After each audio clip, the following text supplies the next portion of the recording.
Start time. Call to order. That's the word I look for. Okay, I think everything's there. So, Here we go. yeah. Okay. Okay, it's 32. Call March 30th, 2021 special meeting. The Franklin County Planning Commission meeting to order. Will the planning staff please call a roll call and announce whether or not we have a quorum? Mike Vincent, Present. Roger Link, Present.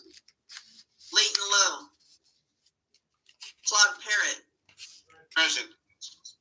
Kent McMullen, Present. Mike Corrales, Melinda Didier. Here. We do have a quorum. Okay, will the staff in attendance please introduce yourself? Garrett Broughton, Director of Planning and Building, Franklin County. Aaron Gunderson, Planner 1, Franklin County, Planning and Building. Rebecca Gilly, Planning and Building Services Administrator. I am, Nicole Stickney with AHBL, I'm a consultant to the county.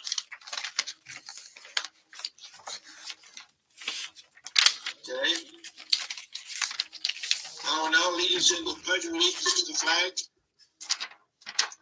I pledge allegiance to the flag Of the United States of America, which and to the stands republic for which it stands, one nation, one nation under God, God, indivisible, indivisible, with liberty and justice justice for all. for all.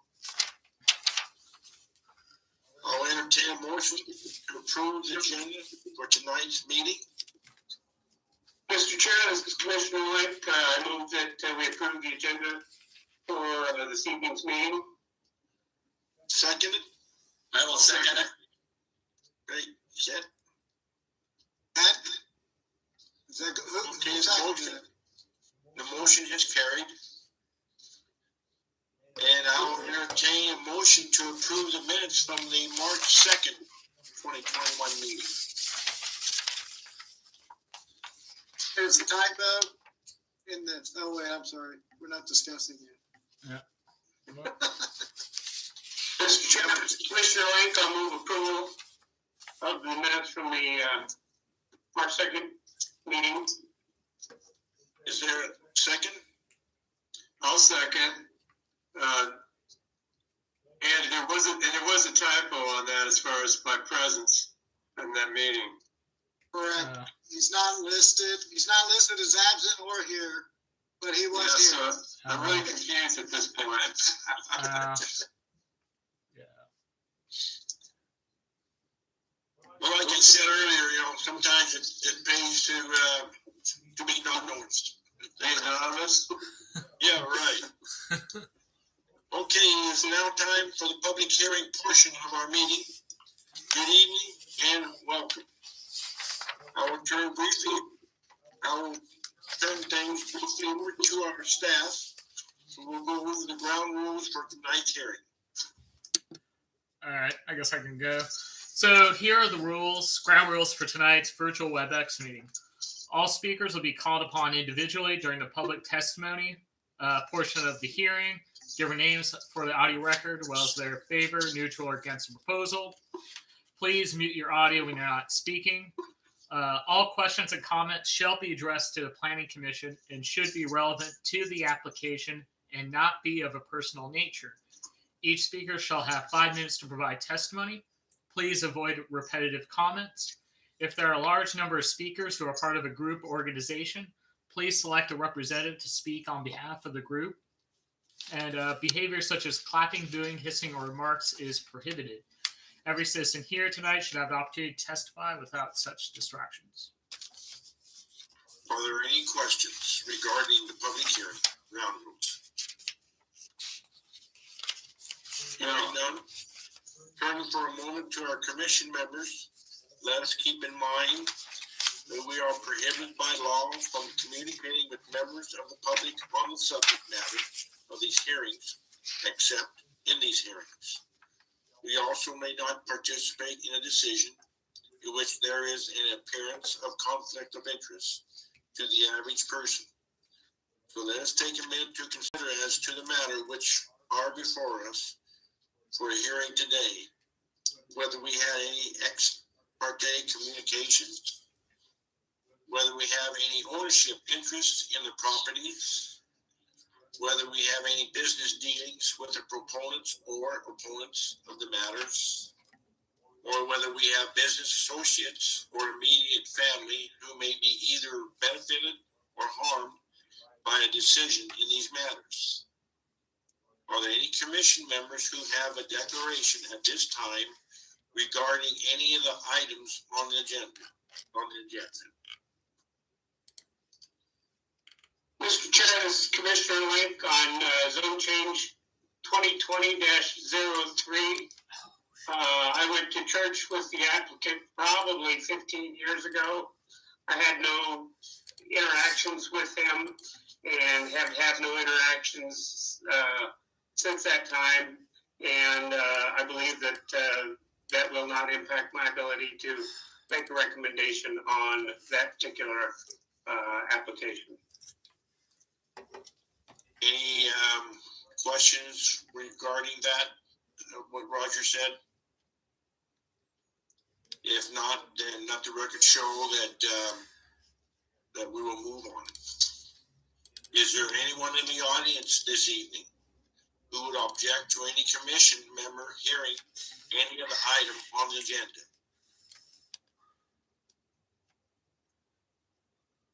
Hearing none, we will continue. The order of the hearing shall be as follows. Planning staff shall provide a staff report. The commission may ask questions of staff. The applicant or applicant's representative presentation. Public testimony for, against, or neutral regarding the project. Are there any final staff comments? Clarification, public statements that occur during testimony portion of the public hearing. And then close the public hearing and planning commission discussion of the proposed actions. Are there any questions?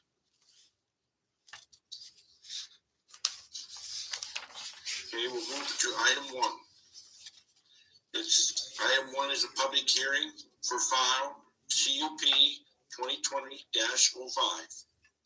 This proposal is for the approval of a conditional use permit to allow a deviation from Franklin County land subdivision regulations.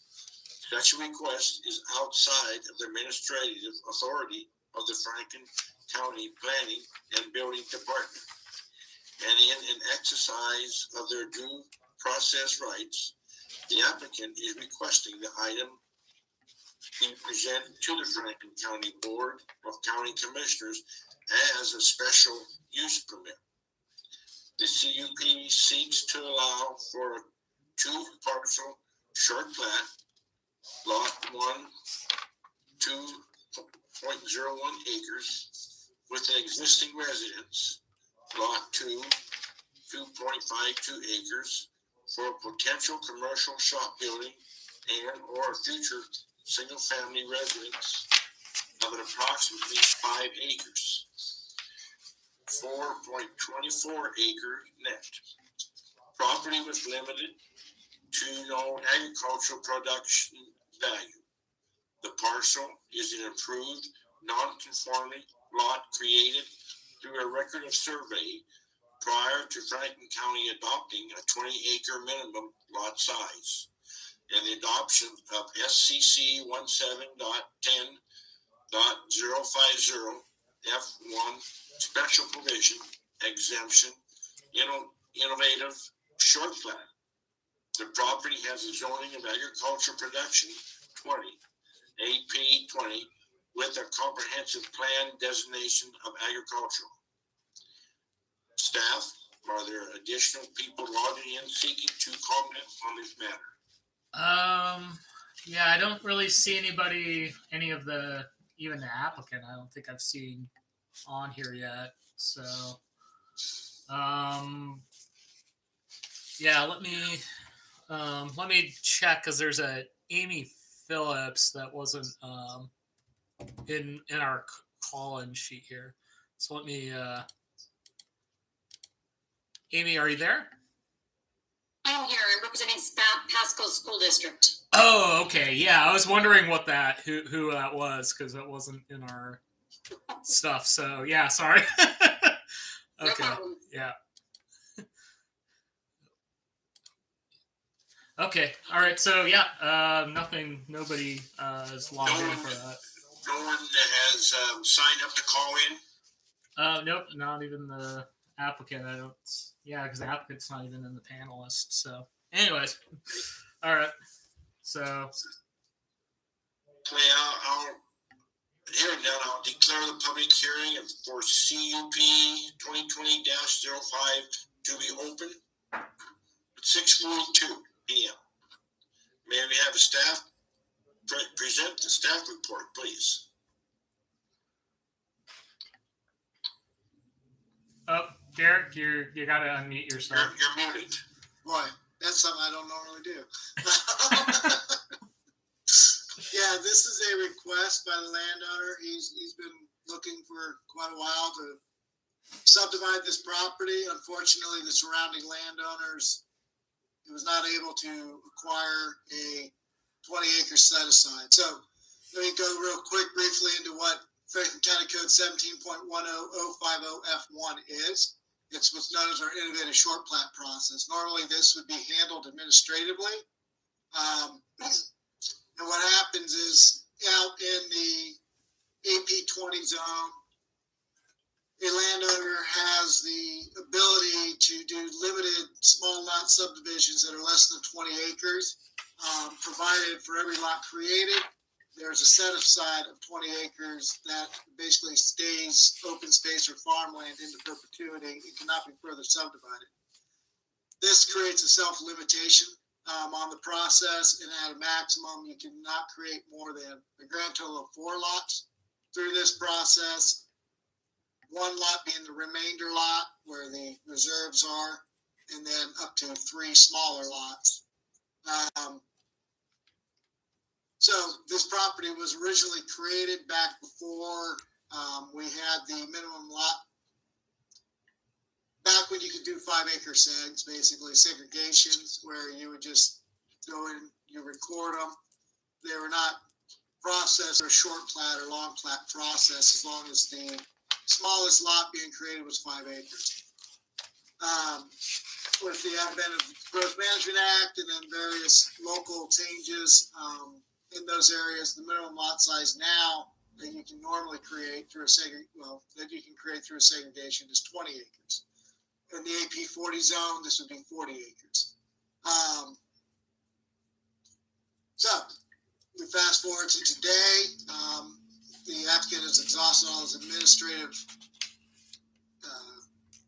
potential processes and has requested that the board hear this basically as a unique parcel situation. And as again described, it is an approved non-conforming lot because again it was created through that 5-acre process. It's an allowed lot, but if you were to try to do that same thing today, you wouldn't be able to unless you had that reserve. So he's seeking to further subdivide that.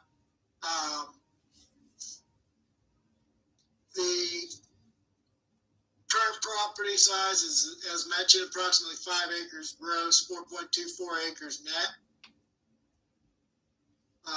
One approximately 2.01 acre property would be created that has an existing residence, and one currently vacant, approximately 2.52 acre lot for a potential commercial shop building and or a future single family residence. So it could just be a commercial shop as currently proposed, or it could have both a shop and a residence. The intent of the applicant, as he's indicated to staff, is primarily for the utilization or sale of that property to his son.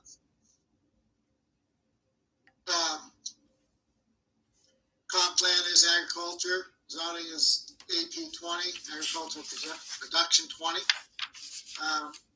Staff has suggested a negative recommendation with 6 suggested findings of fact.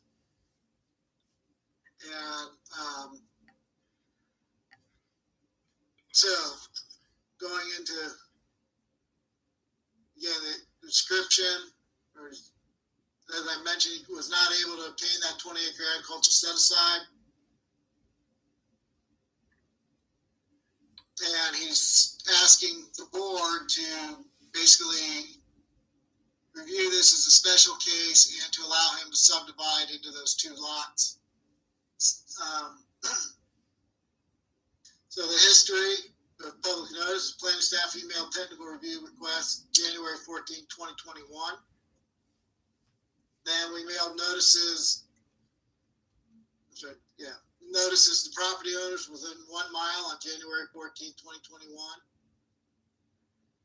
Due to delays between that initial notice and the ability of us to actually hold the hearing and meeting, the second notice was sent out on March 11, 2021, advertising for this meeting.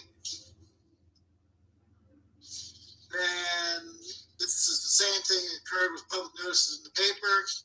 It was posted in the Tri-City Herald and Franklin County Graphic on January 14, 2021, and on March 11, 2021. The sign was posted on the property on March 11, 2021. This also is part of why there was a delay in getting into the hearing. So the safety checklist was included with the application. Planning staff determined and reviewed the checklist, determined assigned a determination of non-significance on January 14th, and and this also the DNS was published on January 14th as well. It was submitted to the Department of Ecology SEPA registry under SEPA number 2021-00214. And comments were due on the SEPA threshold by January 28th, 2021. No SEPA specific comments were received.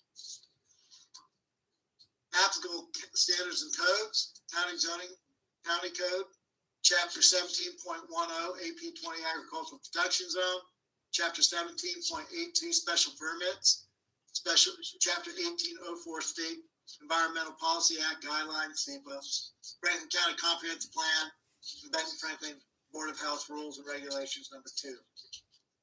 1 public comment was received in support of the action.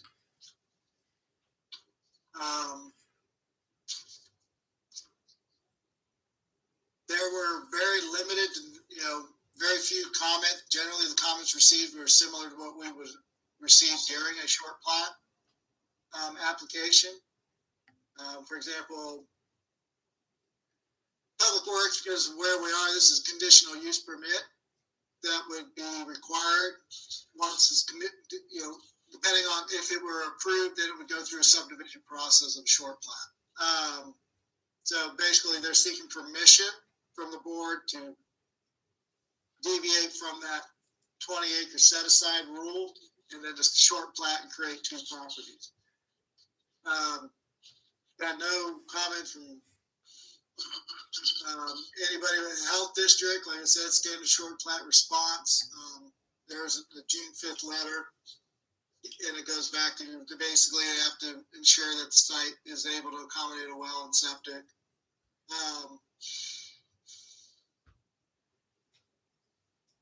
And then the planning department has determined the following suggested findings and provide the comments for this application as follows. Again, the property is approximately 5 acres, 4.24 acres net. Property was formed through a regular survey and purchased by the applicant in 1992. I'm not sure exactly when the lot was created, but that was when the applicant purchased it. But it was prior to that 1992 date. It might have been that year. That's what I'm saying. I don't know the exact specific day that it was recorded. The west half of the subject property is currently being used as a single-family residence. The east half of the subject property is vacant, other than a fenced-in area that appears to be a private BMX or small motocross course. Properties to the north and west of the site are crop circles. Property to the east of the subject property is a single-family residence with accessory structures, including what appears to be an agricultural storage building. It looks like a short, fat silo kind of thing. Both the subject property and the residential property to the east appear to be formed from crop corners. Portions of the properties that are irrigated using a pivot, which are not irrigated by the pivot nor used for growing crops. So this is common with our pivot systems. There'll be corners that they're not reached by the irrigation. They quite often have, quote, little to no agricultural value. They're not being used for growing of crops. And these are common areas that are, when an innovative short plat is utilized, these are common. They're commonly crop corners or circle corners that are cut off. Because again, the intent is not to damage the viability of the farm operations or the agricultural operation or ranching or whatever is going on out there. Property is located in the AP20, Agricultural Protection 20 Zone. Plan designation for the property is agricultural. There are no mapped critical areas on or near the project site. Minimum allowed lot size in the AP20 zone is 20 acres. An exception to the 20-acre minimum lot size may be allowed as provided for in FCC 17.10050F1, Innovative Short Plat. This code allows for 1 acre minimum lot sizes, provided that for every parcel lot created that is less than 20 acres inside, 20 acres of land must be reserved into perpetuity for agricultural production or open space. No more than 4 lots, 3 lots smaller than 20 acres, plus the 4th lot being the remainder reserved property, may be created through FCC 17.10050F1. All AP's 20 zone properties allow for the signing of 1 single-family residence. Site-specific limitations such as easements, irrigation systems, critical areas, etc., may affect or may make it cost prohibitive to build a residence on a property. The subject property does not have any of these limitations. Up to 4 residential structures may be permitted on a property in the AP20 zone without acquiring conditional use permit for family or permanent hired help, as provided for in FCC 17.10050F2. Such residences cannot be rented to or occupied by parties other than family or permanent hired help. One structure considered the primary structure and is not limited in size other than as required to meet required setbacks or to prevent encroachment into easements, right-of-way, critical areas, etc. It also has a height limitation of 35 feet. Such residences other than the primary residence or structure are considered detached accessory dwelling units, ADU, and are limited to 1,600 square foot in size. ADUs, as described in the line above, generally cannot be subdivided or sold separately from the main property. Then any exterior lighting will be directed on site. Separate building permits are required for any proposed or future structures and buildings, including storage buildings exceeding 200 square feet. So that's staff's analysis of the property. So any questions at this point? I have a question.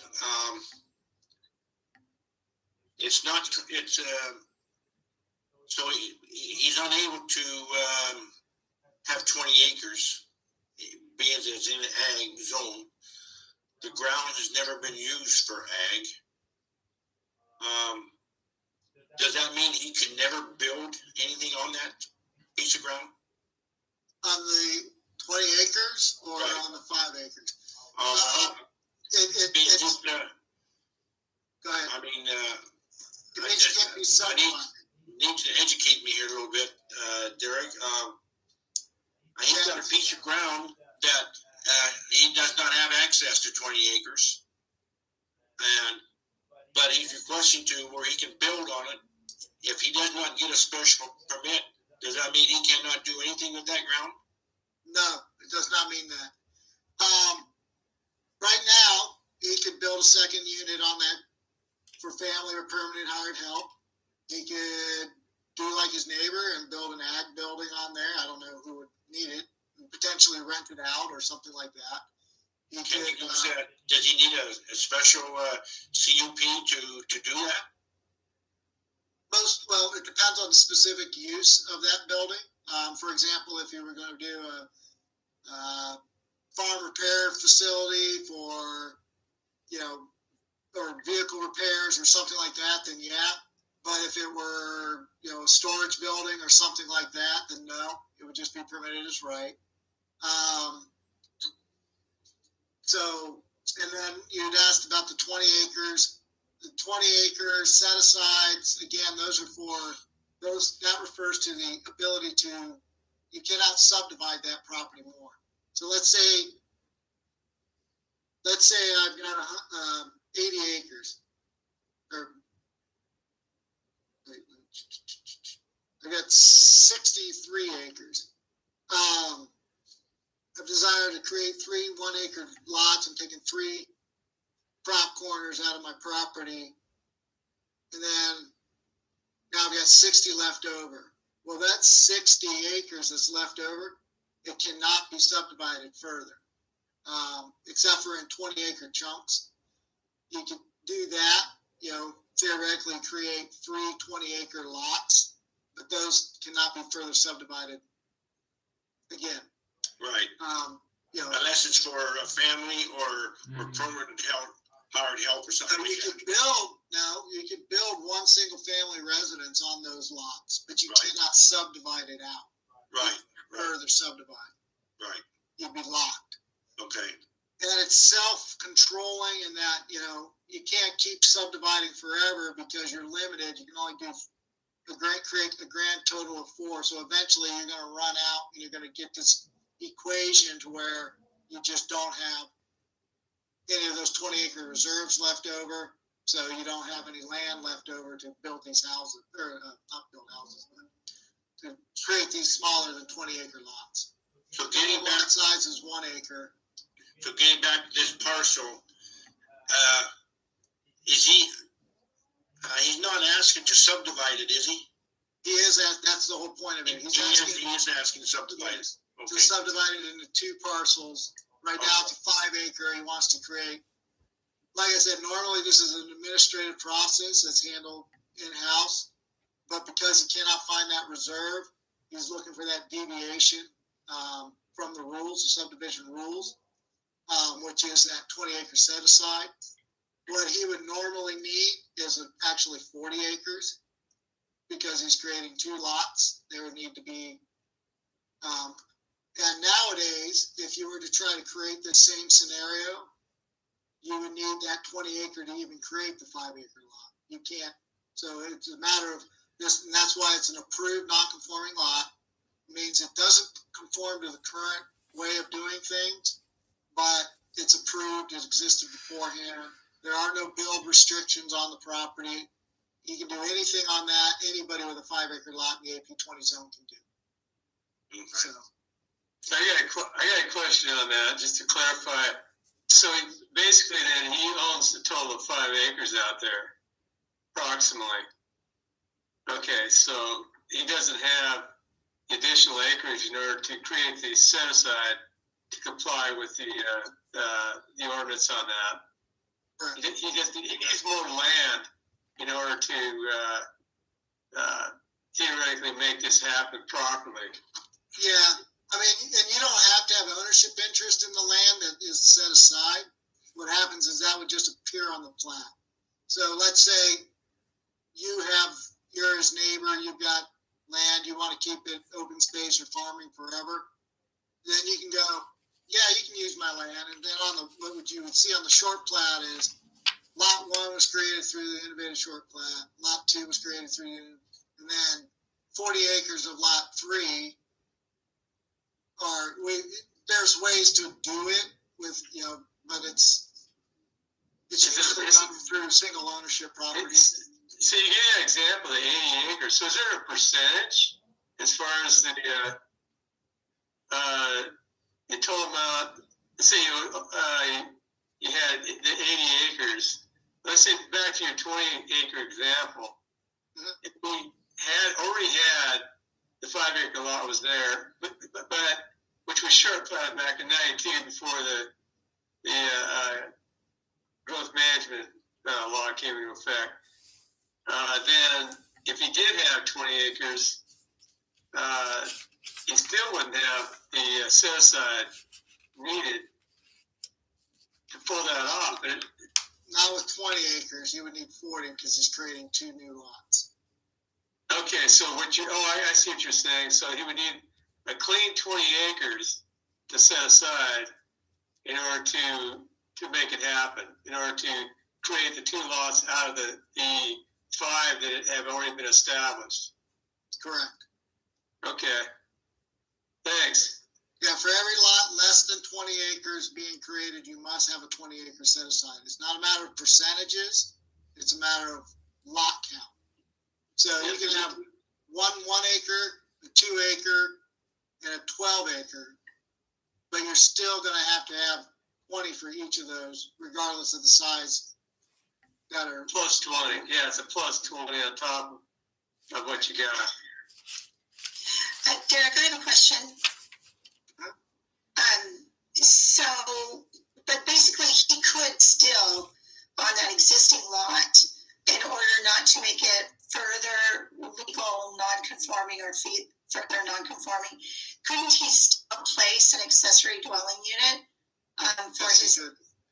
at the way it is now, without making that non-conformance further non-conforming? Is that correct? That is correct. And the reason I asked that is because I noticed that he mentioned in his letter to staff that the reason is to possibly sell one parcel or the other to one of my 2 children or someone else for a new residence. So that caught my eye where that would negate any sort of accessory dwelling unit, because that has to be family members, correct? Or permanent hired help, yes. Or permanent hired help. Okay. So But isn't the key to that? I mean, he could add the accessory building to his already 5-acre lot. You just can't have a single-family residence and to cut that out as another, register that as another lot. That's the key. It's looking, I hate to always, I don't like to speak for the applicants as to why they're thinking or what they're thinking. But he has the ability today to build an accessory dwelling unit up to 1,600 square foot in the commercial shop. Depending on the specific use for the commercial shop would determine whether or not he was using it, whether that would trigger a conditional use permit. The accessory dwelling unit does not require, in this case, a conditional use permit as long as he keeps it under 1,600 square foot, because he's in the AP20 zone. And all AP20 zone properties have a right to this up to 4 units without a conditional use permit. But you can't sell them off, and you cannot rent them to anybody except for family or permanent hired help. So they're part of the property, and they can't be subdivided out unless you've got them arranged just right on the property and you go through a innovative short plat process. You may be able to do that in the future or something like that, but this property wouldn't be able to do that because it's just not large enough. So if he changes the wording for his special CUP, then he could move forward for it that way. No, because he still can't short physically plat. subdivide them for the potential to Doesn't sell mean one.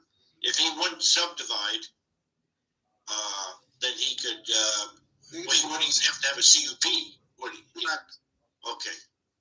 Again, depending on the specific use for, say, like if you built a shop or something, if that were a commercial business, then yes, he would need potentially a CUP. But if it's a home profession, like person lives in the residence and then he parks his rig there, but he's not, mobile auto mechanic and he doesn't perform work there, then you wouldn't need a conditional use permit for that. Okay, It would only be if he was doing a commercial.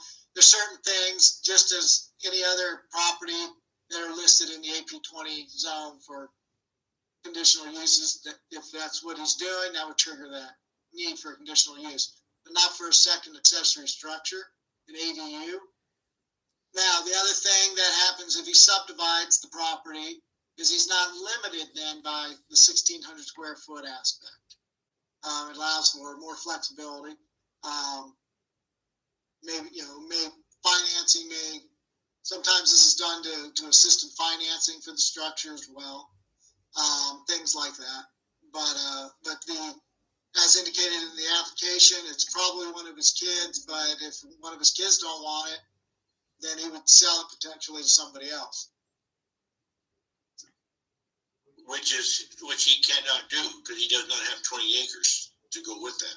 He can't do it because he's only got one parcel right now. Right. If the Okay. conditional use permit were approved, then he could go forward with subdividing. Then that new lot could theoretically then be sold to another party. It doesn't have the family binds on it or the permanent hire help binds on it. Okay. It would also set a precedence. Right. Okay. Any more questions? Roger, you're trying to say something, but we can't hear you. You're muted. John B. Mr. Chair, I have a couple questions for Derek. Derek, is this par 5 acre parcel, is it tied to a 20 acre lot or is it independent of a 20 acre lot? It was formed through a record of survey. It's independent. Okay. All right. And he's indicating he wants to sell it to family members, but there's no way to tie that parcel to a family member. Okay. Not that I'm aware of. Yeah, okay. And it also looks like it's a shared well between the two properties. You mean the two existing properties or the? Well, the two proposed properties. You would have to, if that were allowed and its property is subdivided, they would have to apply to the health district as to whether a shared well would apply. Most likely it would require its own well and septic. Oh, That would be because the determined well as is right on the subdivision. proposed property line, so, okay. Those are my questions, thank you. Oh, I did have one other. If the CUP is approved, there's always the ability to revoke a CUP. How would that affect this particular application? I'm not really sure how you'd be able to take it back. I mean, once it's done, it's done. The land's been subdivided. Okay, that's what I thought too then, thank you. So staff has recommended a negative instead of a positive because of the short plat. Because he wants to subdivide. It doesn't meet the intent of the current codes or the comprehensive plan in staff's interpretation. It meets everything else under your review matrix, but it doesn't meet that. Which is why staff is administratively it doesn't work. So. Right. Any other comments? Okay, hearing none. Okay. The public testimony portion, because we didn't have a public, we skipped out already. We've had discussion amongst the planning commission already. We have no one, Aaron, we have no one on the phone to talk on this, right? No, not that I'm aware of. Yeah, because even the applicant's not showing up in the panelist thing or Okay. in the attendee. Okay. Let me double check. Yeah, not even in the attendee list. There's there's nobody. At least I'm aware of. Okay, if there's no more discussion, then I'll entertain a motion. And this will be for approval. Did you want me to read the suggested findings of fact? Yes, go ahead, Derek. Okay.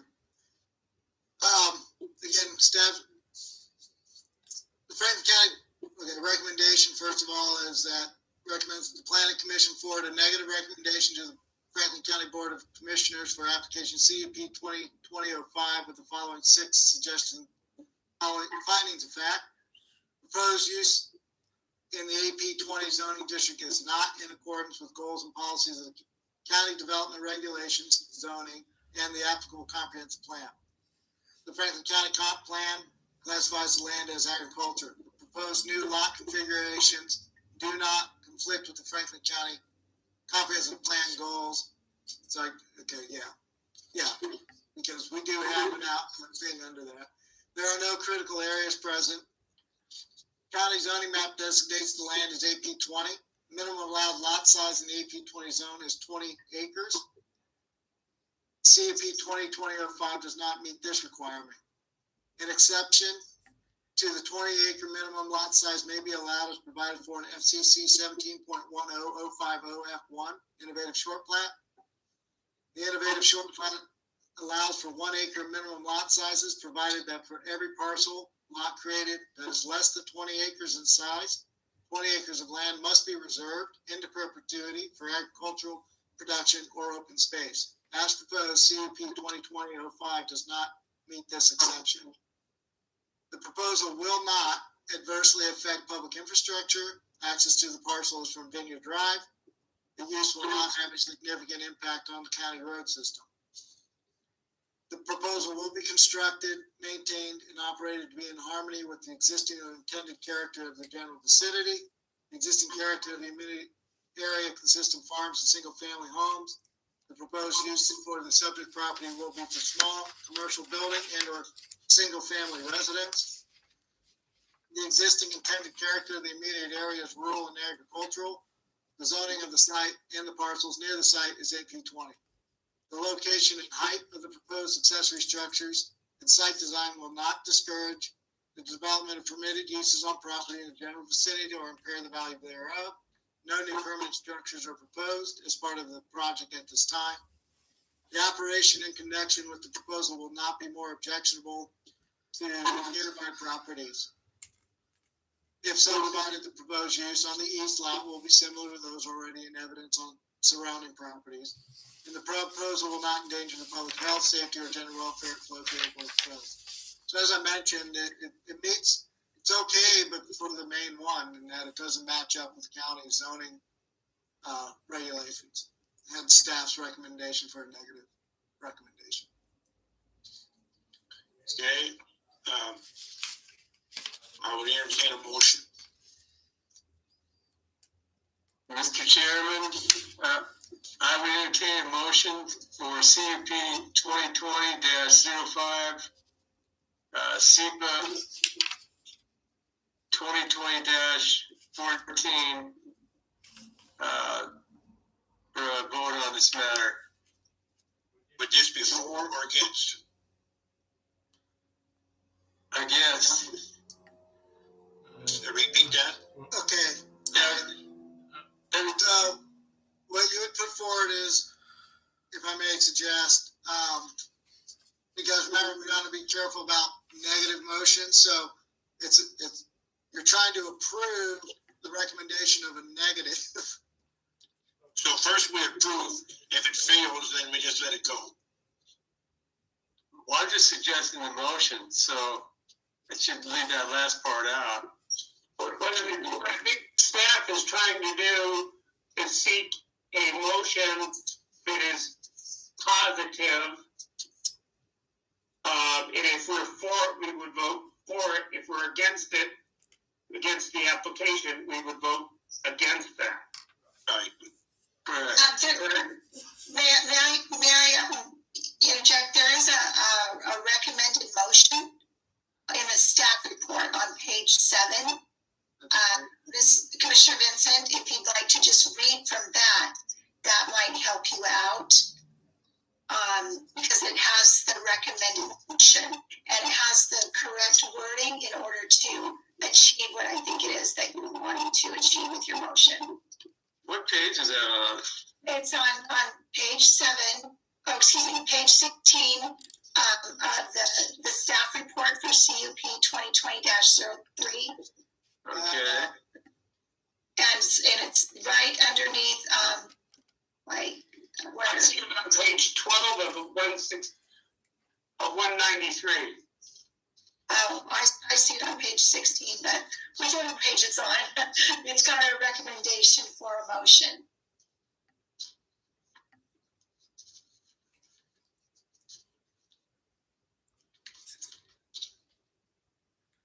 Okay, so you said it's on page 12 of 193, right? No, it's It's page 3 of the staff report. That's what mine says. That's a positive recommendation. Yeah, I'm seeing it on page 16, up at the top in red. It shows a 3/30/21 PC meeting. It says page 16 of 193. And is that am I looking at the right spot, Derek? And of course, I've got the one that doesn't have red numbers on it. You're talking Yeah, about yeah, it's under the, page Planning 16. and Building Department staff assistants. It says recommendation. Well, I see, I see 16, 193 with the recommendation. That's the one. Okay, so then, That's for a negative. Right, so correct. let's see, if you vote for it, then it's the affirmative of this negative recommendation. If you vote Exactly. against it, Okay, so then, can I rework that then? planning, yeah, I've got planning department, it should say planning commission. Okay, so, Mr. Chairman, I would entertain a motion for CUP 2020-05, SEPA 2020-14 for a recommendation from the Franklin County Planning Department that the Planning Commission forward a negative recommendation to the Franklin County Board of Commissioners for application CUP 2020-5 with the following 6 findings of fact, which I guess you don't need that in there, but Yeah, we actually do, and those are the 6 that I read into the record. okay. Okay, yeah, okay. And is there a second? I'll second that, Mr. Chairman. It's Melinda, I'll second that. Okay, you second it? Yes, sir. Okay, any more discussion before we ask for a roll call? This is Commissioner Lake. I believe if the applicant wanted to do with his youngsters as he wanted to do, it's available to him. So I don't see the need to extend the special provisions of this particular parcel. Okay. Okay, could we have a roll call, please?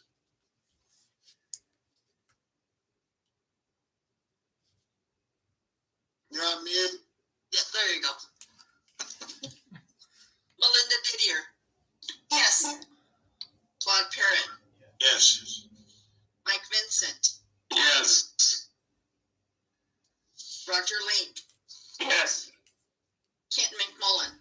Yes. The motion has passed. Okay, motion is passed. It's approved. Pardon? The motion is approved. Right, okay. Okay. We'll move on to item 2. Item 2, public hearing for SUB 2021-01 has been postponed to April 13th of the 2021 Planning Commission meeting due to a SEPA appeal filed by the Pasco School District. While the applicant and the school district have reached a tentative agreement, details still need to be ironed out before the item can be brought to the Planning Commission.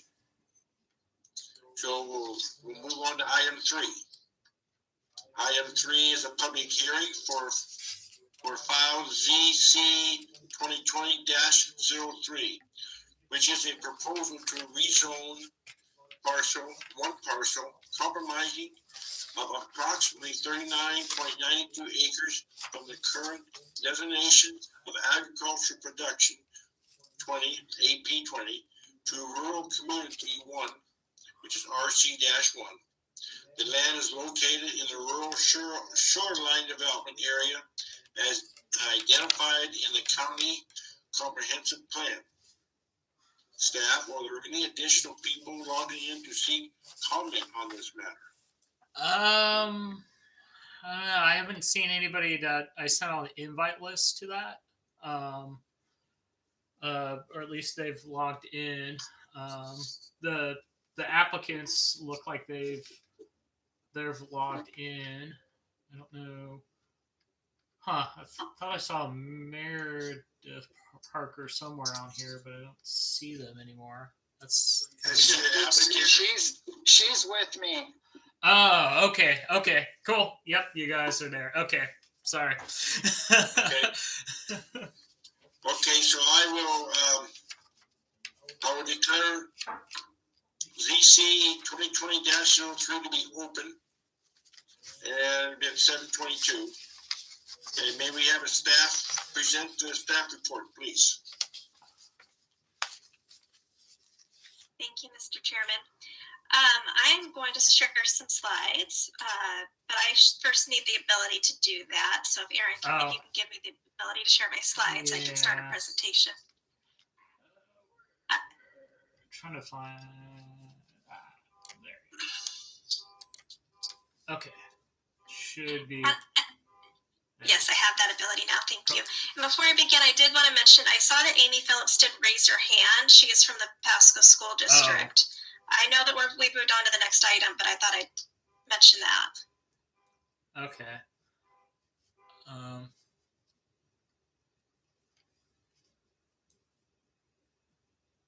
Mr. Chairman, would you like me to proceed? Go ahead. Okay, thank you. My name again is Nicole Stickney. I work for AHBL, and I am a consultant to Franklin County for planning. And it is my pleasure tonight to present to you the staff report for the zoning change. Zoning change file number ZC 2020-03. This is a change of zoning from AP 20 to RC1 for Harker is the name of the applicant. This is a proposed zoning change from agricultural production 20, the AP 20 zone, to a rural community 1 zoning. That's called our RC1 district. This is considered an upzoning because this could intensify the use of the land at the property. The applicants are also the owners of the property. That's Sam and Meredith Harker at 6503 Columbia River Road. This parcel is just shy of 40 acres. And the surrounding area does have primarily agricultural and residential uses. We noted in our staff report that to the immediate north and west, you do see RC1 zoning. And properties to the immediate south and east are AP 20. So those are differences in terms of minimum lot size. RC1 zoning allows a minimum lot size of 1 dwelling unit, or 1 acre per lot, whereas AP 20 is 20 acre minimum per lot. And so if approved, this could be considered a logical extension of the RC1 zoning district. The property is located east of the Columbia River. It's about 1,500 feet southeast of the southern terminus of Ridgeview Drive. Yeah, it's bounded to the north by a private access road, and by the south, there's an active crop circle. On the screen, I'm sharing the parcel number and more details about where the property is situated, as well as a legal description. This map here shows the subject parcel highlighted. And as you can see, as I mentioned, it's contiguous to RC1 zoning district's land. So everything that you see here in green is zoned RC1, this kind of bright Kelly green color. These other parcels, they're kind of more of a desert color. Depending on your screen, it might look a little bit like a sage green. And those are the AP 20 zoned areas that I've mentioned. And then the subject parcel is shown highlighted. This project, or proposal rather, was subject to SEPA environmental review. The applicant did provide a checklist, which county staff annotated. Determination of non-significance was issued by the county, and there were no SEPA conditions. There was also no appeal. I'll speak in a moment to some of the comments that were received. But I did want to highlight that all of the procedures for SEPA environmental review and noticing were complete. These are some pictures of the property. I did not take these pictures. These are from the assessor's website. As you can see, it's already developed with a home and with a shop, and then the balance has been traditionally in agricultural production, but as stated by the applicants in their materials, they have not been able to really find a market for that, and so that's one of the reasons why now they're pursuing this zone change. We did receive an email in response to our request for public comment.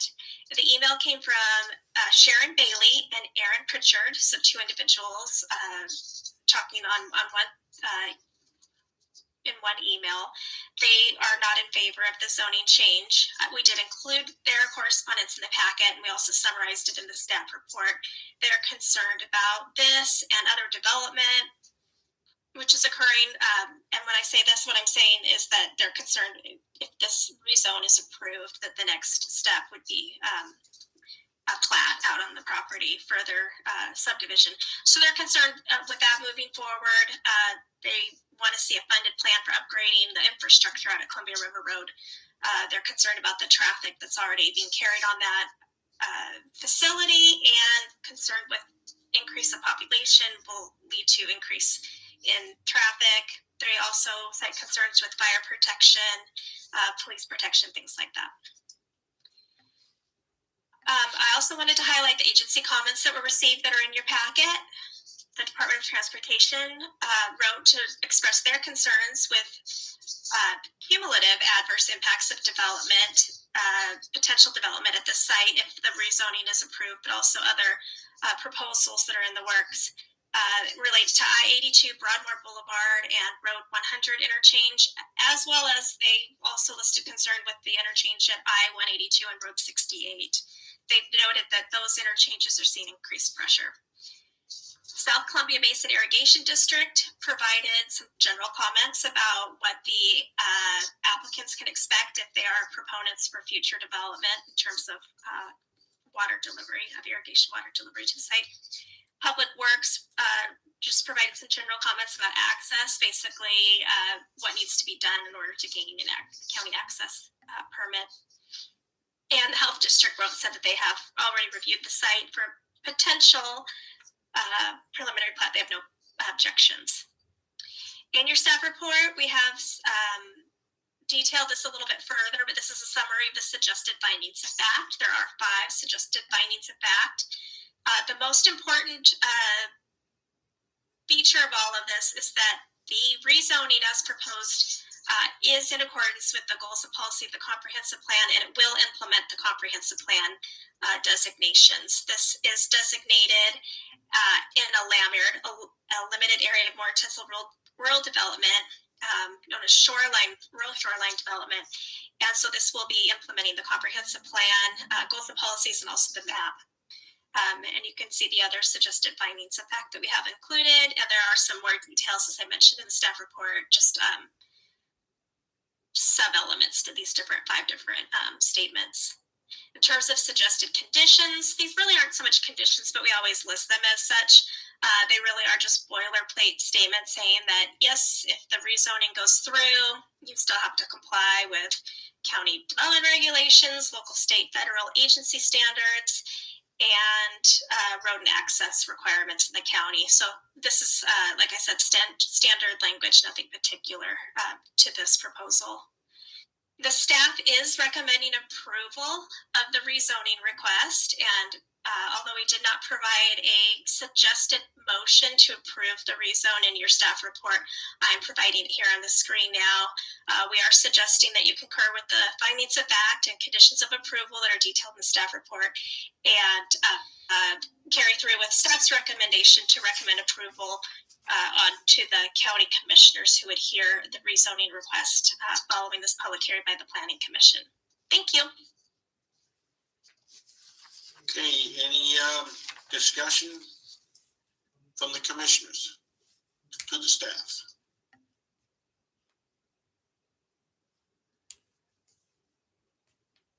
And Question, I have a question.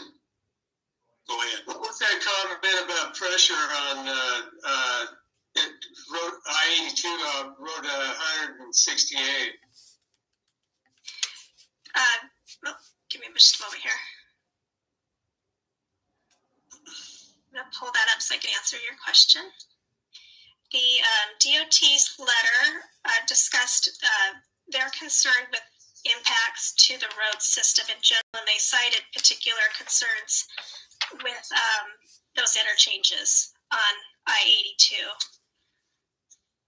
So that's what they wrote in response to the request. In just a moment, I'll pull up the letter so you can see it. Just take me a quick second here. That's page 155 of 193. Thank you, Commissioner Lake. I'll be right there.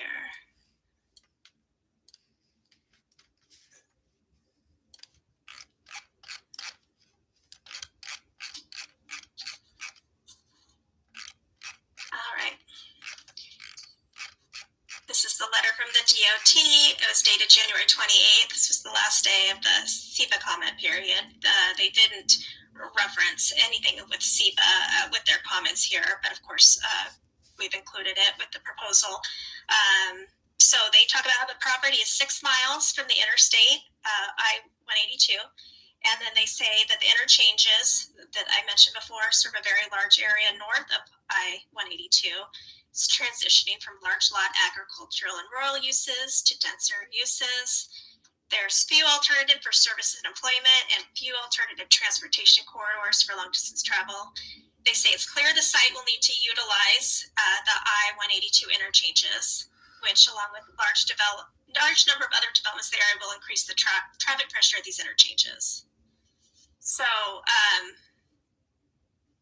they talk about... It kind of seems to be an ongoing theme as we go through these developments in that area. Yes, as I read this letter, they're stating that they're concerned about cumulative adverse impacts. So I think we would expect to receive letters for anything that they think could be impacting these interchanges, which,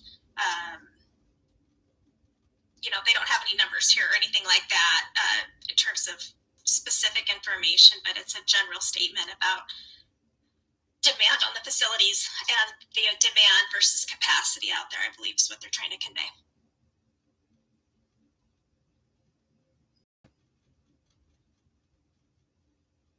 Yeah, I know there's more plans coming up as far as development of that area out there, and I just wonder when we get to the point where somebody, from WashDOT makes a decision about this thing, if that's possible. We've talked about it before, but I don't see many people riding a bus out, to that area. So I guess we'll find out as we go through this process what's going to happen with this already congested traffic that we have out there.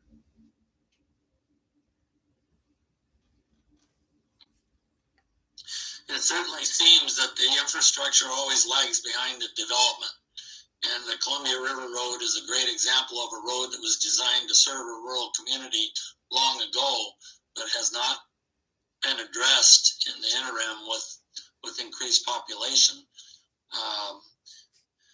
And so there are some dangerous areas there, and I've seen fast drivers far exceeding the speed limit or common sense on that road before. And as the letter with one of the previous comments that was made with Agenda 1, who opposed because of the road conditions, I understand that sentiment. And I wonder, how is that addressed for changing infrastructure and maybe trying to get out in front of it with the reading that I've done with the Road 100 or Broadmoor area developing along the freeway access, new stores of Costco coming in and a Trader Joe's and several other commercial developments. unless they widen that Broadmoor Road and Road 100, it's just going to become a clustered mess. And same with the population out north. So that's one of my concerns. Now I realize that's not the concern of the property owner on this third agenda, Mr. Harker, Mr. and Mrs. Harker. But nonetheless, I'm wondering how does that process work to address those infrastructure developments? This is Derek. I wish Mr. Mahoney was here. He'd be able to explain it a little better than I. So I'm only going to give a brief kind of summary. The long and short is there's different metrics that jurisdictions can adopt. For example, concurrency requirements and things like that regarding development. Franklin County has not adopted such concurrency requirements other than those.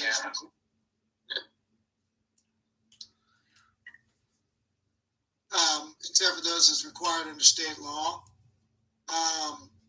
They don't have specific local concurrency requirements that in the terminology that I'm using, which are very specific, generally requiring things like impact fees or other methods to help fund things.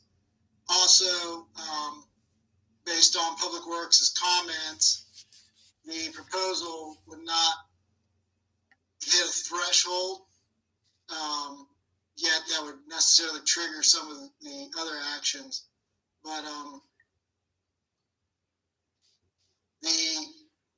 that's just kind of where we're at with the regulations. Things could be changed, but they aren't at this time. So that, again, staff reviews based on requirements of law with their recommendations and the comments of the agencies of expertise, for example, Public Works. And this, so DOT was warning that this is coming, and we do see that. You asked about the commercial developments and things like that. Again, I'm not sure exactly where the Costco is supposed to be, whether that's in Franklin County.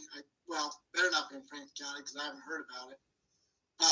As far as unincorporated, it's probably in the city. Those types of developments do generally come with significant improvements to the infrastructure around them. But I can't speak to that because, like I said, it's not occurring in our jurisdiction. When it does, if and when it moves to an actual SEPA status or process along those lines, that is when we would be brought in as a contributing agency, participating in the review and things like that. So just basically right now, again, staff's recommendation is to approve because this meets the requirements of Franklin County codes, and as well as that a lot of the detail of those types of things would also come out in the time of subdivision, not necessarily at a time of rezone. Different jurisdictions do it differently, but that's how it's generally done in Franklin County. The rezone is again, the underlying zoning for the area is our the shoreline development. I'm sorry, not underlying zone. Comp plan designation, which allows for up to the density of 1 acre. And this meets those metrics, and hence the recommendation. Thank you, Derek.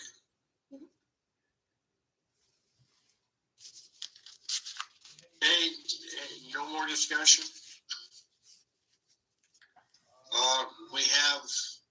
We don't have anything from the applicant. Can the applicant, because the applicant's there. Do they want to speak? Yeah. I agree with Mr. Brayton in that we feel like it meets the requirements that are there. And I don't know that I'm an expert to speak on the road population, but I doubt if you're considering in comparison to the developments that are going on with the Costco and the Trader Joe and Mr. Wilson's land, developing all that, and putting 300 or 400 houses on. I mean, the small 14 or 15 lots that we develop, I don't know that we even draw a shadow in comparison to the overall impact that's going to potentially happen. And I would have to say that, I mean, there's a lot more impact coming from other areas than a few home sites out in our area, from what I can see. So I would think that there would have to be some reconfiguring of how the roads are, manipulated in that area. But I mean, I don't know that falls under the impact that we'll actually have on the area. So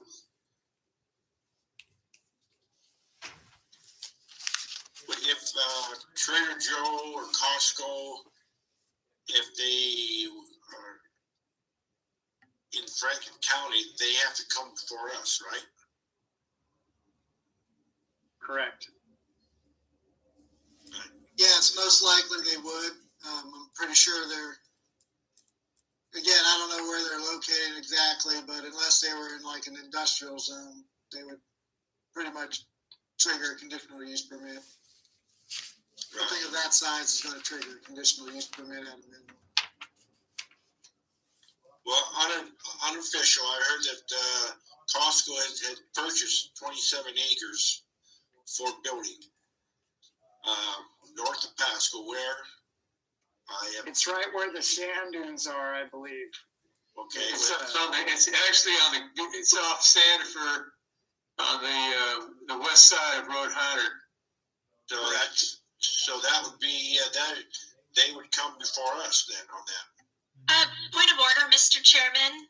Yeah. If I may, I'd just like to remind the commission that that those proposals don't have any effect on the proposal that's before you this evening. And I would just restate that planning staff is recommending approval of this application based on the fact that the property is already designated in the comprehensive plan in such a way that this proposed zoning would implement the comprehensive plan. Now, certainly, we do want to consider comments about cumulative effects of transportation, as the rezoning will entitle the property and allow for future development to occur. But we're also not at the stage at this point where any subdivision is proposed. We know that it's a potential in the future, but at that time, it would be subject again, once again, to SEPA and go through another environmental review. So we don't need to get too far ahead of ourselves. No. Right. Thank you. I understand. So, pertaining to business, any more comments from commissioners to staff? No. And does staff have any final comments? Let me, because there is a James Hales that's in the attendee. I know he was there for the sub 2021, but let me unmute him real quick, just in case if he wants. James, are you there? Yes, I'm here. I don't have any issue with this. My concern was with the previous issue. Okay. That it's postponed. It would have been nice to have known that before the agenda was approved. Yeah. Okay. All right. Yeah. Here, I'll just. Is anybody? Okay, I thought somebody sent him. Okay. So. Okay, so he commented, and so is there any more discussion amongst planning commission members? If not, then I would entertain a motion. Mr. Chairman, this is Melinda. I move that Planning Commission concur with the findings of fact and conditions of approval as detailed in staff report case file ZC 2020-03 and recommend to the County Commissioners approval of the request. I'll second it. Okay, let's see, that was, who seconded? Commissioner McMullen? Okay, okay. The motion was made by Commissioner Melinda, seconded by Commissioner Kent. Any more discussion? And then can we have a roll call, please? Melinda Didier, Yes. Claude Parrott, Yes. Mike Vincent, Yes. Roger Link, Yes. Kent McMullen. Yes. The motion has been approved. Okay, thank you. Okay, we'll move on to item 4. Is a non-action public hearing for files CPA 2018-01, CPA 2018-02, CPA 2018-03, and CPA 2018-04. Franklin County 2018 Comprehensive Plan periodic update and modification to the urban growth areas. As this is a non-action public hearing, no decision or recommendation will be made. This is an opportunity for the Planning Commission to hear from the public regarding the proposal and to hear the applicant's response to any comments or questions. If you are listening or watching this meeting and wish to provide comment but have not pre-registered, please advise that an additional public hearing will be held on the subject matter on a yet to be determined future date. Notice of the specific date will be posted in the newspapers, online, and as required under Franklin County public participation process. Before we begin the public hearing, are there any additional people that have logged in concerning item number 4? Nope. Not that I see. Okay, I declare a public hearing for the Franklin County 2018 Comprehensive Plan update modifications to the urban growth area to be open at 10 to 8. Does the commissioners have any questions of staff? Hearing none. This Commissioner, I'm sorry. This Commissioner Wright, was this public hearing noticed by mail also in addition to the publications? Well, they noticed by mail, site specific. This is not a site specific application. So it's posted on the website, it's posted online, or the papers. We can't mail, it's just cost prohibitive to mail to every address in Franklin County notice of this. But it is on the website and as required for a non-site specific application. Okay. And I'd like to add something, please, Mr. Broughton. Commissioner Link, I wanted to highlight that the county commissioners did approve a public participation plan long ago at the advent of this process, back in 2017, I believe, and we've been following that all along the way. We have a website, as Derek mentioned, that has all of the materials and everything for public review. That includes letters that we've received. And we also have a public interested persons mailing list, and we've been sending out routine updates to those folks throughout this process via email. And so we send out a lot of reminders or updates about different things that are happening with respect to the comprehensive plan update. And so we've completed all of those actions. Thank you. Looks like Mr. Hales raised his hand. I don't know if we're, yeah, so I'll unmute him real quick. Mr. Hales, you had a question or? Yeah, I just was, just a thought. I understand the comprehensive plan process, but maybe considering some of the discussion that was earlier about the infrastructure, perhaps some infrastructure adjustments could be made in accordance with the comprehensive plan. It seems like getting out ahead of the development will be in the benefit of the Franklin County and avoid a lot of these current issues. Growth doesn't seem to be our problem, but keeping up with that growth seems to be the problem. Anyway, those are just my thoughts. Maybe there's some conditions in the comprehensive plan that says prior to the maximizing the development, these arterials or these infrastructure needs to hit a certain point that would be adequate. Just my thoughts. Thank you very much for your time. Sure. And Mr. Chairman, I didn't know if you plan to call on me, but I do want to let you know I have some remarks prepared if you'd like to hear them this evening. Yeah, in fact, you are up next.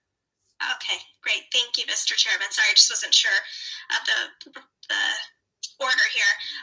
And I do want to note that we do have joining us several individuals who I think are potentially also interested in speaking tonight. From the city of Pasco, I see that we have on the line Jacob Gonzalez and Rick White, and then also from WashDOT Aviation, we're joined by Max Platts on the call this evening, and they've all been involved in this process. Also, I received a call earlier today from Maria Pena from the city of Connell, and she regretted she was not able to attend tonight's meeting. I did tell her that there would be another hearing in the future that she could provide comments at with regards to Connell's UGA expansion. So I did want to pass that information along. Really tonight, what we were hoping to do was to provide a full recap of all of the public comments that's been received during this process. We have been maintaining a response matrix which details the various letters and comments that have come in from really the very beginning, when we were first just working on drafts of the different comprehensive plan elements before we looking at UGAs or any of those types of things. We received comments about the countywide planning policies, a whole myriad of topics. So we're going to have that consolidated report to you prior to the next public hearing. I regret we weren't able to get everything together in time. We did receive some comments just as recent as last Thursday, and so those comments were received after we had an opportunity to prepare and distribute staff reports. So that's some business that still needs to be attended to at a future public hearing. Again, just want to give a full recap, but briefly, of all the different comments that we've received. With respect to transportation issues, of course, transportation and infrastructure have been something we've been discussing for many months now. We do have a transportation element to the comprehensive plan, and that has been widely reviewed. We're still working with the Benton Franklin Council of Governments just to get a few more details added in, but we're very close to having all of their requirements for certification and so forth. So that all of those items have been discussed along the way. In terms of growth that's occurring within the cities and in the city's growth areas, I do also want to point out that the city of Pasco, who has submitted an application for a UGA expansion, as we all know, they went through an environmental impact statement process, and so they did a rigorous view and analysis of land capacity and how that relates to transportation and transportation facilities, future demand and forecasts and growth and everything else. So it's all been considered. So that's about what I wanted to share tonight. Now, we did include in your packet, just so you know what's in there, we did include 2 letters that we received prior to our cutoff for putting together the packet for tonight's meeting, and that included correspondence from the DOT, which we received on March 19th, and also a letter from the State Department of Commerce, which we received on March 22nd. Both letters highlight just what their final concerns are, their final advice really to Franklin County with respect to the UGA applications themselves, but also the comprehensive plan as a whole. So the DOT's letter is about 2 pages long and talks about kind of the high level concerns. Department of Commerce went into some more detail. They complemented a number of items because the county has taken great strides to make a lot of improvements in our comprehensive plan. So they took the opportunity to sort of commend those efforts. And then they also listed out their concerns. Again, we have responses prepared but not quite ready for the Planning Commission, but we will be able to go over those in further detail at a further meeting, an upcoming meeting. Some of the items I believe that were discussed in these letters are a little off base. There were some instances where they referred to some older maps and things like that. That was unfortunate. And so we just want to be able to clear everything up and make sure that this Planning Commission is confident in moving forward with the recommendation to the county commissioners. So with that, I'll conclude my comments for this evening. Again, we just wanted to provide the comment letters that we received from DOT and from Commerce. Those are super important, and we did receive those following that 68-day review period that we had to wait before we could move on for final action. Unfortunately, we're not ready to ask for final action from the Planning Commission tonight, but I think we're very close. So I would also ask if Planning Commissioners have any last concerns or items that you want us to discuss at the upcoming public hearing, the next public hearing. Let us know so we can prepare ahead of time, and we'll brief those out. But it's been a long process, and we don't really want to go over everything so much, that just give some reminders where it can be helpful and point out some of our responses to these comments so that we can do that to your satisfaction before it moves on. Thank you. I have one quick comment. You do have, we included, pretty sure, the response matrix with everything up to March 25th in your mail packets. Did you receive that? Yeah. Yes. So You talking about the letters? From we had the letter, and then there was I guess it looks like this. Yeah. Yeah. So, Yeah. but we received more comments the following day after we mailed these out. So that's what Nicole was referring to in there. So you have up to the 25th, everything that we received up until March 25th. But like I said, we received some more stuff that just didn't get in this listing. So, but that we will bring those. So my point being is there's a lot of responses that you can prep with prior to the next meeting. It's just missing a couple items that showed up after we mailed out the packets. That's all.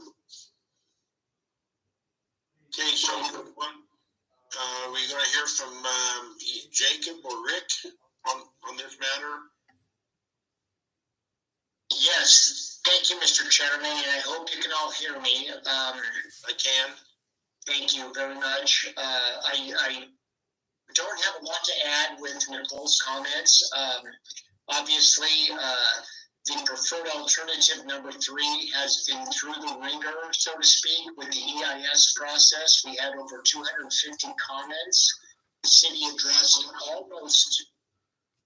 almost all of them. Some were simply noted, but the majority were addressed. Obviously, the city council, Pasco City Council, has chosen alternative number 3 as a preferred alternative. The water and sewer and transportation plans at the planning level, the 30,000 foot level, have been coordinated with alternative number 3. And with minor modifications, Franklin County staff and state agencies support alternative number 3. We understand that the Planning Commission will be making a formal recommendation to the Board of County Commissioners shortly, and we would appreciate your recommendation of support for the preferred alternative as determined through this very lengthy public the process dating back to 2018. And I understand that Washington Department of Transportation has made what I would consider project-specific comments on infrastructure improvements.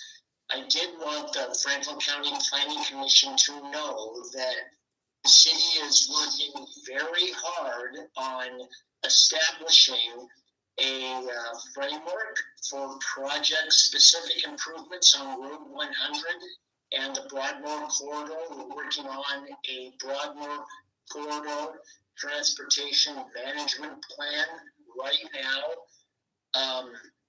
Interestingly enough, our consultant for this work has concluded, and I think accurately, that the local road network is functioning very well.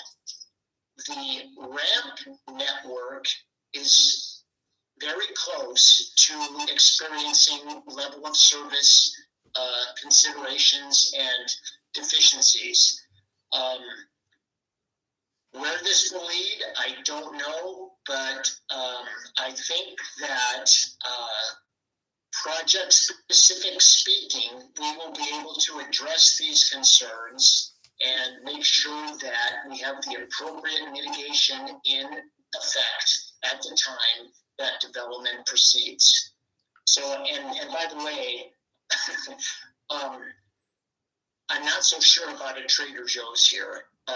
I do know that there was a very strong support and commentary from Mr. Adams, the property owner for Costco, but Trader Joe's I'm not so sure about. So again, Jacob Gonzalez is online tonight. He's done the heavy lifting for the transportation planning in particular. Actually, for the entire comprehensive plan effort in particular. And certainly, City of Pasco staff will be happy to answer any of the commission's questions. Okay, thank you, Rick. Jacob, go ahead. Thank you, commissioners. Appreciate the opportunity to speak before you again this evening. Again, just want to piggyback some additional information on in terms of what Director Rick White had mentioned. The city did coordinate our urban growth area expansion effort and our comprehensive plan, including the land use coordination with our Public Works Department, with various state agencies to ensure that growth management and growth phasing would be a component of our comprehensive planning efforts. We do believe, after obviously with the council adoption, that we've met all of the requirements as indicated of the environmental impact statement of the Department of Ecology's requirements of that. And also note that the UGA expansion itself went through a capital facilities plan and expanded infrastructure evaluation just for the expansion area itself. So alternative number 3 absolutely has gone through the public public comment requirements. It's also gone through the evaluation that's necessary for an expansion of this magnitude. And also to reiterate, staff believes that this certainly represents the best interest of not only our council's efforts, but also growth management here in Franklin County and the city of Pasco. So I can obviously answer any technical questions. Again, appreciate the opportunity to be before the Franklin County Planning Commission again this evening. Thank you. Any comments from the commissioners for Jacob or Rick?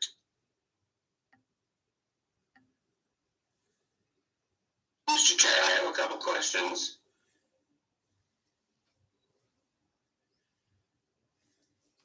Go ahead.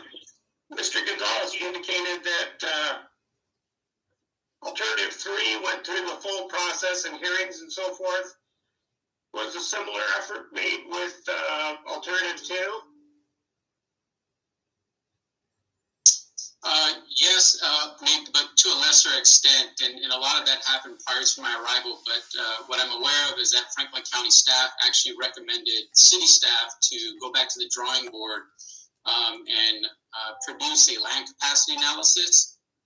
Staff actually went further and conducted a thorough land capacity analysis based on historic trends, incorporating potential development regulations that the city was considering as in progress of considering, which actually addresses some of the comments received on the Franklin County Planning Commission's, on the Franklin County's comp plan regarding growth in the city of Pasco. So we've been back, conducted a land capacity analysis, an environmental impact statement that also went through a scoping period in October of 2018, which had 30 to 45 comments, a little off on that one, but had 30 or 45 comments on its own about what the EIS itself was going to evaluate. So certainly staff believes that alternative 2 was vetted along with alternative 3 as required by the EIS guidelines. My understanding is there was no EIS on alternative 2. And Mr. Lake, if I may, yes, alternative number 2 was included in the environmental impact statement analysis, as well as outreach to all those property owners within all of the UGA proposed boundaries.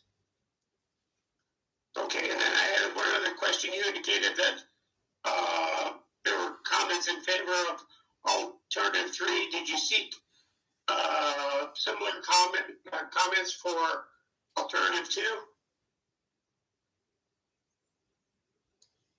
Oh, well, that's a good question. I mean, we had 250 comments.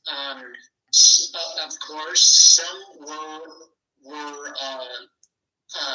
pertaining to alternative number 3, and some were to alternative number 2, with the hopes that the property would be included.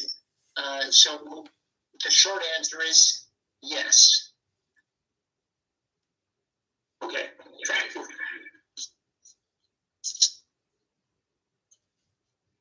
Any other questions for either Rick or Jacob?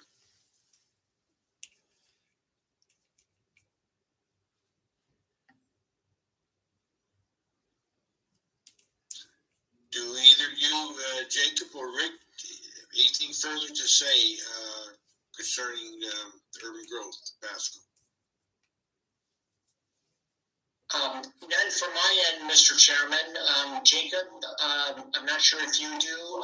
Again, I just want to reiterate that with minor modifications as suggested by both your county staff and Washington State Department of Commerce, we're ready to move forward. I did want to reiterate that the length of time for this process has been a bit problematic. Again, the EIS took some time, and the city of Pasco has approximately $31 million of infrastructure support resting on the final approval of our comprehensive plan. These are loans and grants from the Department of Ecology for both wastewater treatment and potable water treatment and processed water reuse facility treatment that of course benefits the agricultural base of Franklin County.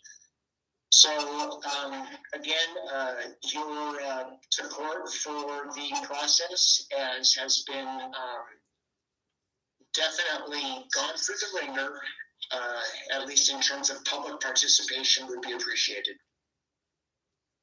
Okay. Jacob, anything you want to say?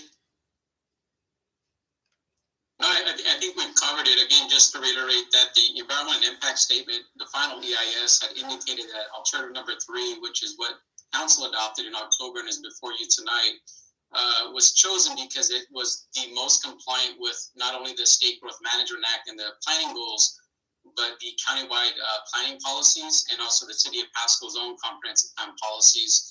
So certainly alternative number 3 definitely represents a local and regional interest in urban growth here for the City of Pasco and Franklin County. Okay. Okay, is there any? I have a question. I have a question. Go ahead. Commissioner Vincent, I noticed that both the WashDOT letter and the comment from the letter from the Department of Commerce, a couple things on that.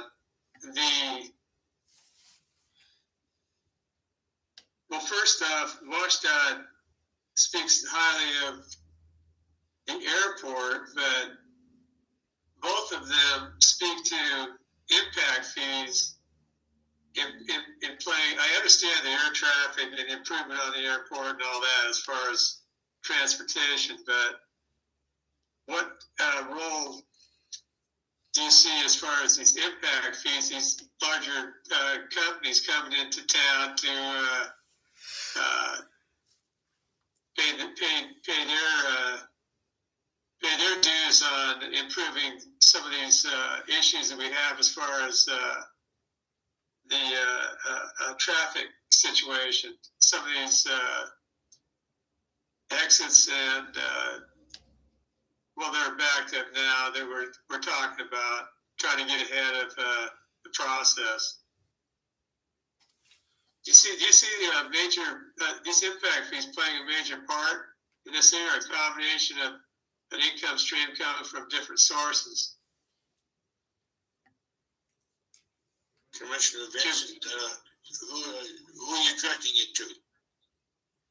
Your question? Well, it's a comment that I have on here as far as both these mentioned impact fees, which have nothing to do with, unless it's going to be on the backs of the developers, it's going to be more of a commercial situation.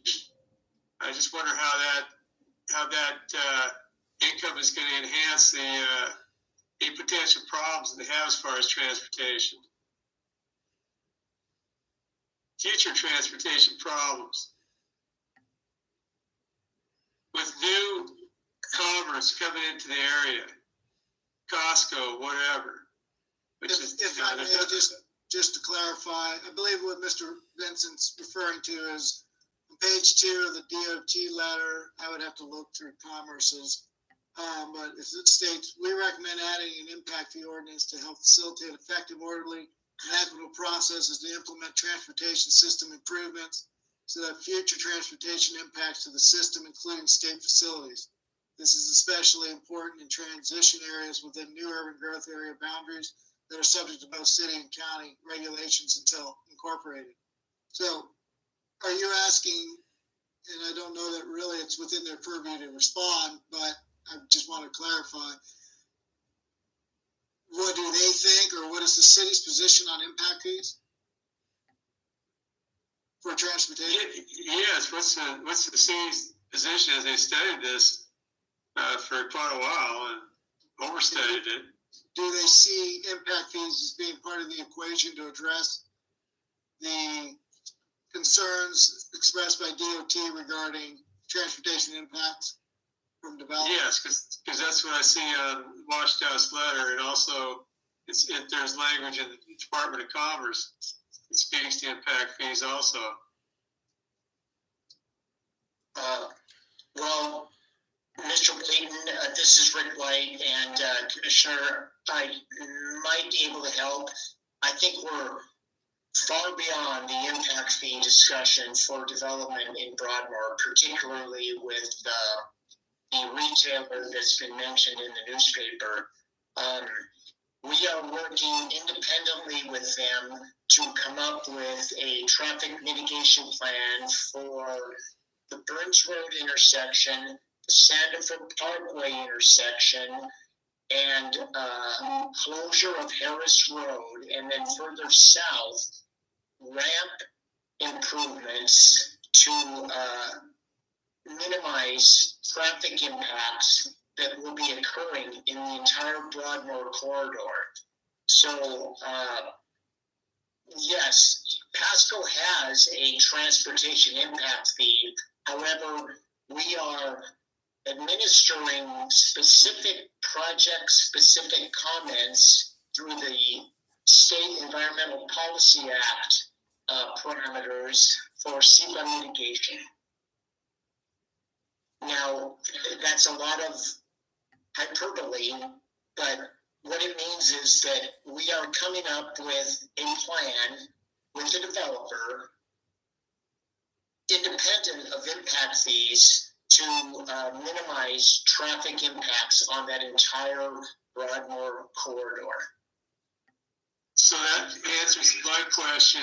Is you've gone above beyond impact, simply assessing the impact fees, but you've gone to, as part of the negotiation process, you have introduced these steps that need to be taken by the developer.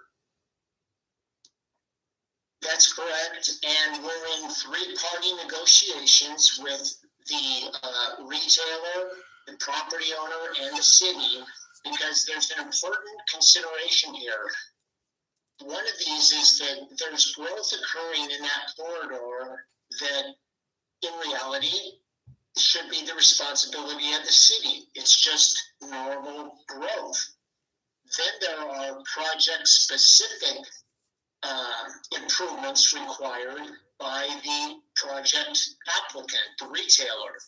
And thirdly, there's the property owner himself. And what should he do, since he owns a substantial amount of property in this exact area that will benefit from any transportation improvements going west and going north and south. So it's complicated.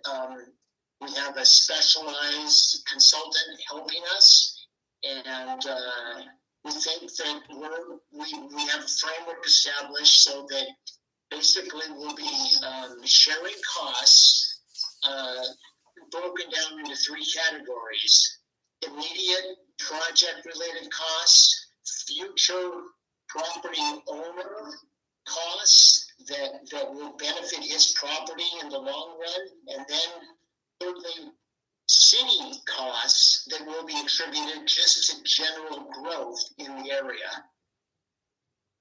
That sounds good. I mean, it behooves the owner to have good traffic flow, and yet the city, you got several different income streams involved in this thing to enhance that situation.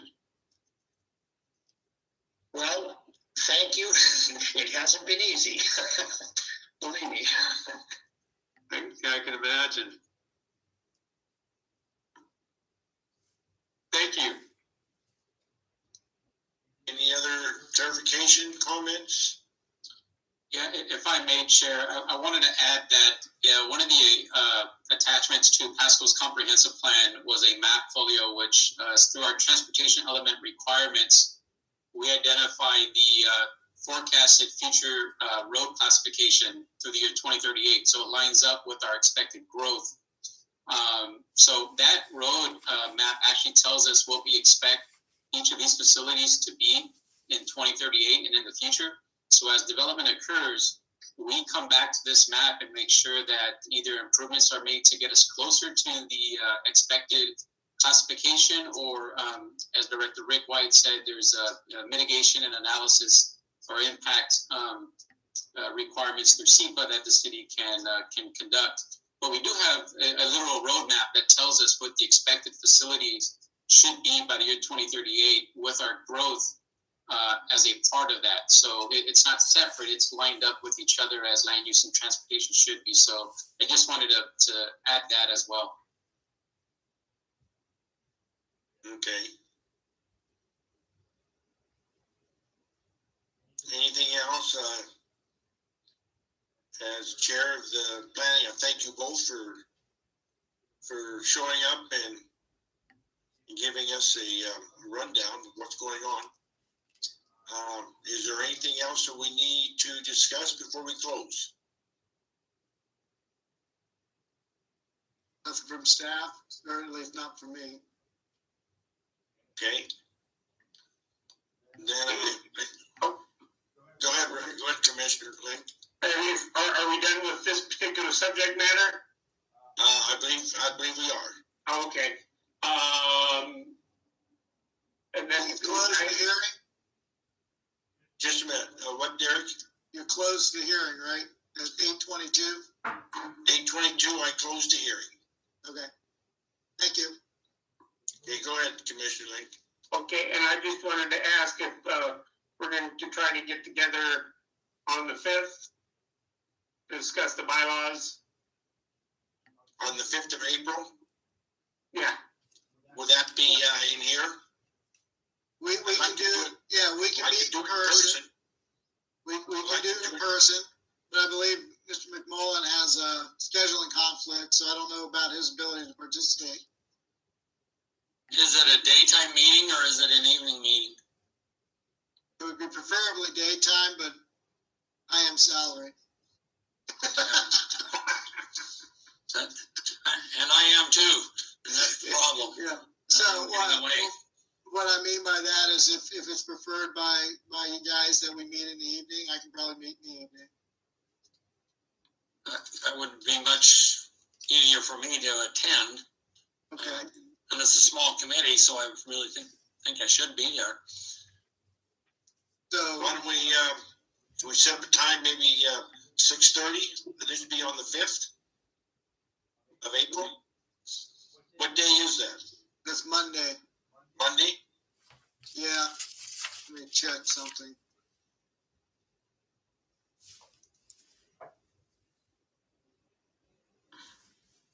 that works for me. I believe that works for me. I believe that works for me as well. Okay. It'll work for me then. So we'll figure April 5th. I'll send out a calendar announcement tomorrow. Okay, At 6:30 on the 5th. 6:30 on the 5th.